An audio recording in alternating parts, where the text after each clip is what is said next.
Halo ladies and gentlemen, welcome back again di We Are Listening.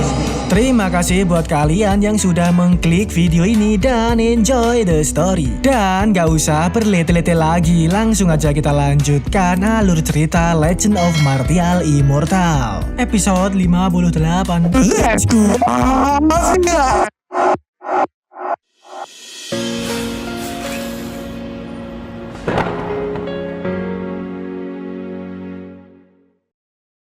Lanjut dari episode kemarin, yang dimana Xian menerima serangan panah goib dari Mas Hukum. Langsung mancap ke tubuh Xian, membuatnya seketika kelemar-kelemar lemes di TKP. Melihat itu, dengan cepat Aceng menghampiri Xian, memberikan pertolongan pertama, supaya dapat menyelamatkan nyawa Xian. Terlihat kondisi Xian sangat memprihatinkan, sepertinya nyawanya diambang modar, sekarat gitu. Xian sendiri juga sudah mulai berkata kalimat perpisahan. Dia berkata, "Guru, aku tidak menyesal menapaki jalan kultivasi ini." Setelah berkata itu, Xian pun langsung memejamkan matanya tepar di TKP. Entah Xian ini modar atau hanya semaput sekarat, belum terkonfirmasi dengan jelas. Walaupun begitu, Aceng tetap mengsedih sampai-sampai berebes nangis melihat murid kesayangannya delosor. Dengan begini, akhirnya memicu amarah yang mendalam pada diri Aceng. Nampak dirinya ini memancarkan aura merah kebencian, seolah-olah ini adalah perwujudan hati iblis. Karena tampang Aceng juga mulai berubah, matanya merah menyala, serta memiliki simbol di biatuknya. Kali ini Aceng beneran beraing maung dengan Mas Hukum.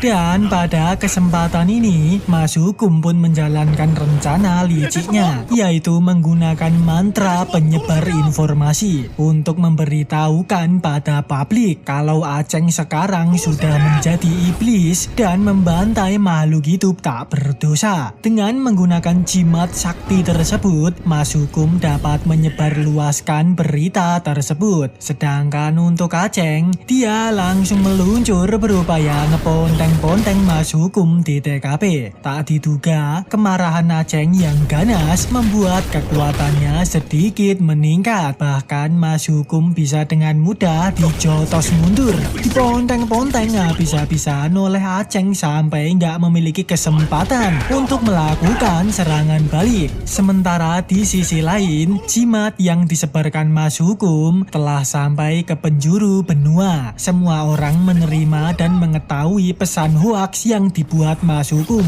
Seketika Aceng pun viral lagi di benua. Murid MVP berbakat kok bisa sampai menjadi iblis. Beberapa orang ada yang gak percaya dan ada juga yang terbanggongkan. Pokoknya semua orang langsung mendengar kabar tersebut dari Sekte Hengyue, Sekte Shenyang, Sekte Qingyun, Kota Pil, dan wilayah lainnya. Aceng auto FYP, lalu balik ke tempat Aceng. Di situ dirinya masih saja ngeponteng-ponteng Mas Hukum, sampai-sampai Mas Hukum ini benjut semua. Dia mencoba bertahan sambil menunggu grup Pak Tong Xuan tiba di TKP. Karena untuk melawan Aceng yang sekarang, dirinya udah mulai kerepotan. Selang beberapa menit, mentunggul para tetua Master Roh dari berbagai sekte dan wilayah. Dengan kesempatan ini, Mas Hukum langsung menjalankan aksinya lagi, yaitu menggunakan cenil sakti untuk mengubah wujudnya, menyamar menjadi seorang penduduk desa. Sok-sokan ngibul teraniaya dengan kelakuan Aceng yang seperti iblis. Mas Hukum ini koar-koar bahwa Aceng telah berlatih teknik ilmu iblis terlarang, sehingga membantai makhluk hidup tak berdosa. Alhasil kelakuan Aceng pun berusaha dihentikan oleh para tetua wilayah tersebut. Dengan bukti TKP yang sangat kacau balau, banyak prajurit yang modar, Aceng akhirnya terfitnah, telah membantai mereka semua, telah ngeponteng-ponteng mereka semua, menjadi iblis yang kecil. Nampak Aceng ini berusaha membela diri, bahwa dirinya nggak melakukan hal biadab seperti itu. Tapi sayangnya bukti di TKP sudah tidak bisa terbantahkan. Alhasil, di situ salah satu tetua senior bernama Ling Zhen sebagai tokoh penting para kultivator terpaksa bertindak memenuhi permintaan Master Roh lainnya untuk membasmi iblis. Aceng sekarang sudah menjadi iblis, berarti harus ditindaklanjuti demi melindungi kesejahteraan makhluk itu.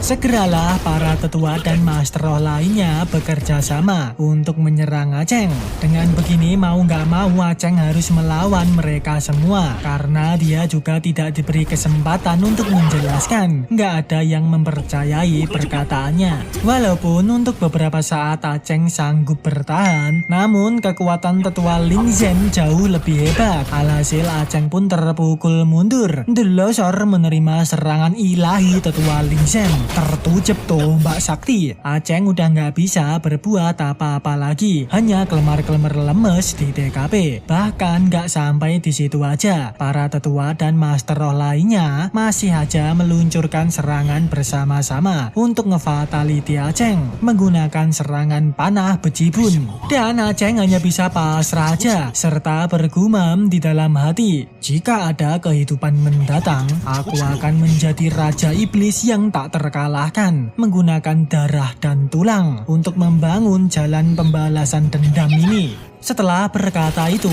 tertujuplah Aceng menerima ribuan panah ilahi. Bersamaan dengan itu juga, grup Mbak Nyalinger mentungul di TKP. Begitu dapat melihat kondisi Aceng yang bencut semua di TKP. Sekarat diambang modar. Di situ Aceng pun berkata pada gurunya, "Guru, aku sangat senang masih bisa bertemu denganmu sebelum modar. Sungguh disayangkan, aku nggak bisa menikahi guru sebagai istriku." Mendengar itu, Mbak Nyalinger hanya bisa berebes nangis. Tak rela jika Aceng beneran modar. Setelah itu, Aceng pun meminta izin untuk yang terakhir kalinya memasangkan tusuk konde ke kepala Mbak Nyalinger. Tapi sayangnya belum sampai terpasang. Aceng udah keburu modar di TKP. Tak sadarkan diri. Hal ini pun membuat Mbak Nyalinger mengalami kesedihan yang mendalam. Sampai-sampai rambutnya ikut berubah menjadi putih. Ini adalah efek duka yang mendalam merasuki hatinya. Kasih sayang Mbak Nyalinger pada muridnya ini sampai membuat semua orang yang melihat terharu. Namun tetap aja Aceng yang sebagai iblis pantas modar. Tetua Ling Zhen meminta jenazah Aceng untuk dibawa sebagai bukti pemberontakan iblis. Akan tetapi grup sekte Heng Yue nggak terima, merasa bahwa tindakan orang-orang lainnya ini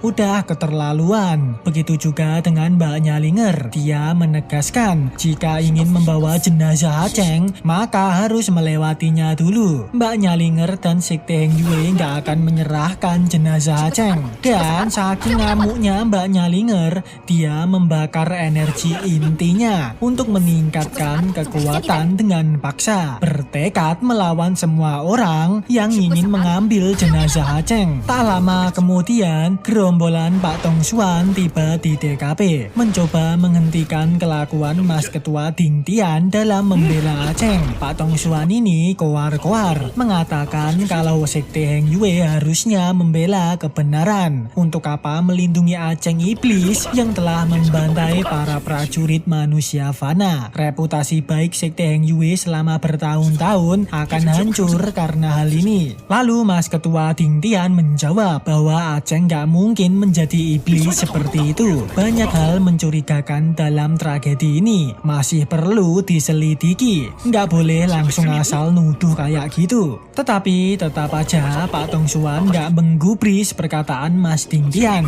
karena beliau udah yakin bukti telah ada di TKP. Jika Mas Ketua Ding Tian masih menghalangi, maka Pak Tong Xuan akan bertindak melawan Mas Ketua Ding Tian yang memberontak. Pada momen itu beruntungnya Mbah Zhuge mentungul di TKP, menggagalkan kelakuan Pak Tong Xuan yang hendak melakukan serangan. Walaupun Mbah Zhuge adalah orang luar, bukan bagian dari sekte Heng Yue, tapi beliau membela grupnya Aceng bertarung melawan Pak Tong Xuan. Mereka berdua sama-sama pasang kuda-kuda, mengeluarkan jurus goib goibnya untuk saling senggel ponteng-pontengan. Tak diduga kekuatan Basuke lumayan ngeri juga. Mungkin setara dengan Pak Tong Xuan karena mereka berdua sama-sama mengeluarkan Susanoo, energi goib yang menjelma tubuh mereka. Sedangkan untuk para master roh lainnya, mereka juga nggak tinggal diam, bekerja sama meluncur untuk tawuran melawan grupnya Aceng. Bagusnya belum sampai ponteng-pontengan parah, tiba-tiba Pak Ketua PIL mentungul di TKP, menghentikan tawuran tersebut. Pak Ketua PIL ini dengan lantang berkata, "Wahai saudara, tolong berhenti tawuran. Aceng adalah Sainpil yang dinobatkan oleh Kota Pil. Jenazahnya akan dilindungi Kota Pil. Aku harap semuanya memberi kehormatan pada kami." Mendengar itu, semua orang hanya bisa terdiam karena jelas mereka nggak berani menyinggung Kota Pil. Kota Pil adalah tempat para alkemis. Suplai cenil-cenil ajaib ada pada Kota Pil. Jika menyinggung, dari mana mereka akan mendapatkan cenil-cenil ajaib nantinya? Alhasil, tawuran di TKP pun berhasil diredakan oleh Pak Ketua Pil. Segeralah Aceng dibawa pergi menuju ke Kota Pil oleh kawan-kawannya. Pada momen itu, Aceng ternyata masih belum sepenuhnya modar karena bisa kita lihat jiwa kesadarannya masih ada, kayak Rogo Sukmo gitu. Bahkan mata immortal juga sempat bereaksi sebentar. Dengan kata lain, Aceng masih terjebak di alam baka hidup dan modar. Dirinya juga tak mengerti apa yang sedang terjadi. Apakah dia sudah modar atau tidak? Masih menjadi sebuah misteri. Luntang-luntung di alam baka goib, menunggu kepastian apakah dia beneran modar atau tidak. Dan episode pun bersambung, ladies and gentlemen.